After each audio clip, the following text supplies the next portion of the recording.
यहाँ पे प्रेसिडेंट के पोस्ट पे हैं हरियाणा से। उनके साथ एक ट्रेजेडी हुई जिनसे वो अपने हस्बैंड से अलग हैं, और मैंने उनको बोला, वो ऐसे टाइम पे थी कि मैं या तो करूंगी या मरूंगी। मैंने उनको बोला कि आप खुद के लिए खड़ा होना सीखो, और वो उन्होंने खुद उसको ज्वाइन किया स्टेट लेवल पे हरियाणा से। वो बोल रहे थे मैं कैसे करूंगी, मुझे कुछ नहीं आता। मैंने कहा बेटिया फाउंडेशन एक खाली बेटियों के लिए शादी कराना या पढ़ाना लिखाना नहीं होता, आप अपने लिए खुद लड़ सकते हो। बेटिया फाउंडेशन एक वो रूप भी है जो बेटियों के लिए लड़ना भी सिखाता है। और सबसे अपनी पहली एप्लीकेशन जो बेटिया फाउंडेशन की तरफ से थी वो अपने हस्बैंड के लिए ही थी जो उनकी जमीन हड़प के बैठे थे, और वो हमारा काम पूरा हुआ। उनके कागज, उनके डॉक्यूमेंट्स उनको मिले। मैं बेटिया फाउंडेशन को बहुत शुक्रिया करूंगी कि पहला कदम, और दीदी का अपने लिए कदम, मैं उसके लिए हमेशा शुक्रिया करूंगी कि मैं वो ऊंचाइयां और वो मुकाम हर एक बेटी को देना चाहती हूँ कि अपने लिए तो लड़ो। अगर आप खुद के लिए नहीं लड़ सकते तो अपने लिए तो लड़ो। और आप कमजोर नहीं हैं, अगर आपने स्टेज पा लिया तो आप कमजोर नहीं हैं। 18 साल हो गए मुझे इस इंडस्ट्री में काम करते हुए।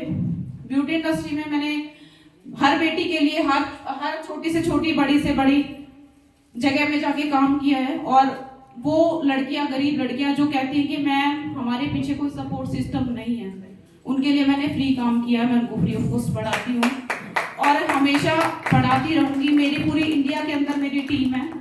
जो बेटियां जो जिनके मम्मी पापा नहीं हैं उनको मैं प्री ब्राइडल रेडी भी करती हूँ। मेरी पूरी टीम हर जगह काम करती है। कोई भी अगर हमारे से कोई भी आप हेल्प चाहें तो आप किसी भी टाइम कांटेक्ट कर सकते हैं।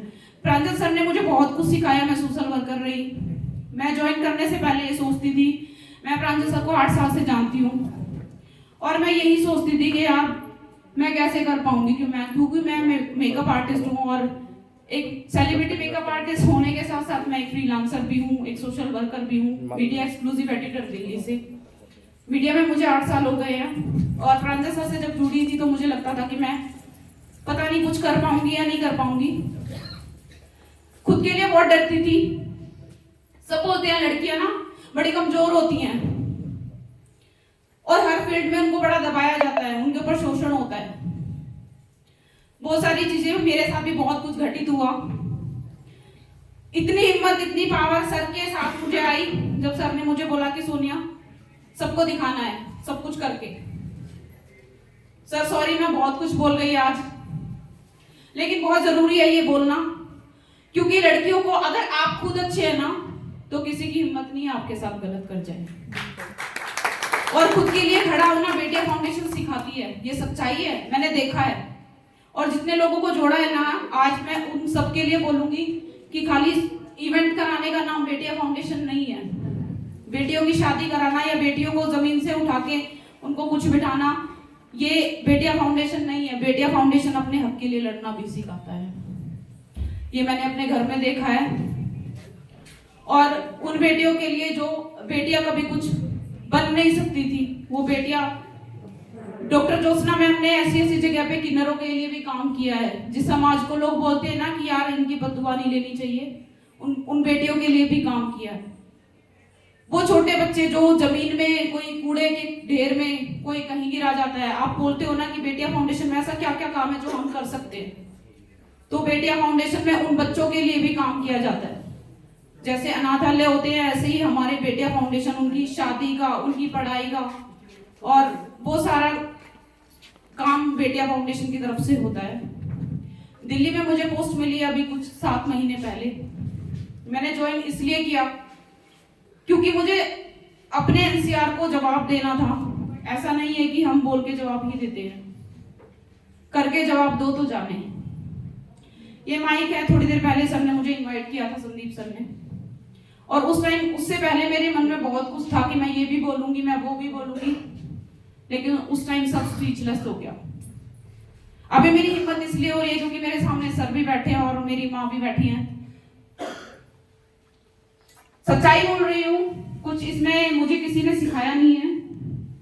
कभी आप सोचो कि स्टेज पे जाने के बाद आपको किसी ने बोला होगा कि बेटिया फाउंडेशन के लिए ये बोलना है, वो बोलना है। आप जैसे भगवान के सामने कभी कुछ मांगने जाते हो ना, और आप सोचते हो मैंने ये मांग देना है, मैंने वो मांग देना है, और जब आप उनके रूबरू होते हो ना तो आप स्पीचलेस हो जाते हो। यही मेरा वो प्लेटफॉर्म है जिससे मुझे एक मुकाम मिला और ऊंचाइयां मिली। मेरे इस 18 साल की ब्यूटी इंडस्ट्री से मुझे वो सब नहीं मिल पाया था जो मुझे बेटिया फाउंडेशन ने 6 महीने में दे दिया। मैं अपने सरकारी बैठक में गई और उस टाइम मेरा रूप कुछ ऐसा था कि मैंने पजामा टी शर्ट वेयर किया हुआ था, और जब मैं अंदर गई तो मुझे लग रहा था कि सामने से मुझे पार्षद कैसे रिएक्ट करेंगे। मैं तो ऐसे वेट में हूँ क्योंकि मैं सुबह उठ के ही गई थी, मेरा काम था, मेरे गली में सीवर का कनेक्शन नहीं था। और जब मैं गई तो उन्होंने बोला बाहर बिठा दो इनको, क्योंकि उन्होंने मेरा रूप ऐसा देखा।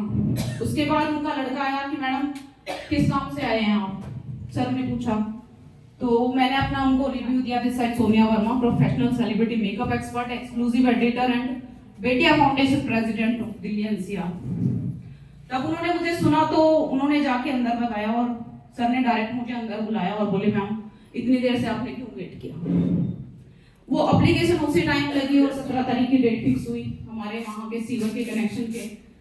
वो लोग होल्ड लेके गए और मैं उसी दिन मैंने सर को फोन किया कि सर मेरा काम इतने टाइम से जो अटका हुआ था वो मेरा काम हो गया। तो ऐसा नहीं कि बेटियों के लिए एक सिर्फ एक शादी और पार्टी और पढ़ाई लिखाई होती है। मैं अब आप सोचोगे कि इतने सारे काम कैसे होते हैं। अब कमोड शावर के ऊपर मैं बात बोलूंगी। सर आपका बहुत बहुत शुक्रिया कि आप बेटिया फाउंडेशन को इतनी बड़ी हेल्प दे रहे हो इंडिया के लिए, और उन जगह पे जहाँ पे इनकी सच में रिक्वायरमेंट है, सफाई की, सैनिटरी पैड है। आप सब आज सोच रहे होगे कि मैम कैसे आप बोल रहे हो स्टेज पे, लेकिन ये हर लड़की की रिक्वायरमेंट है। अगर लड़की नहीं है तो लड़के भी नहीं है, बेटियों से ही आप हैं, right ma'am.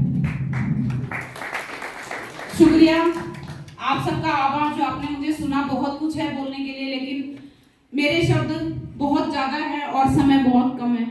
Sir Sandeep sir सोचेंगे कि सोनिया जी मैंने पहले ही बोला था आप होल्ड कर देना, लेकिन जब सोनिया अपने पे आती है तो वो नहीं सुनती कि सामने कौन बैठा है, उसने जो बोलना है वो उसने बोलना है।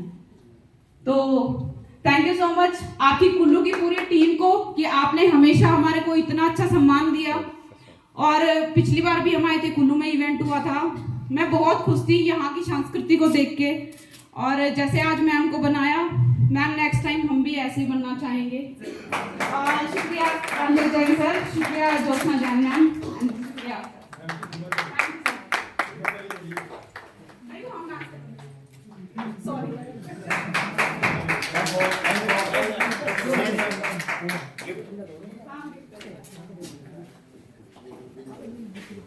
क्या बात, एक बार जोरदार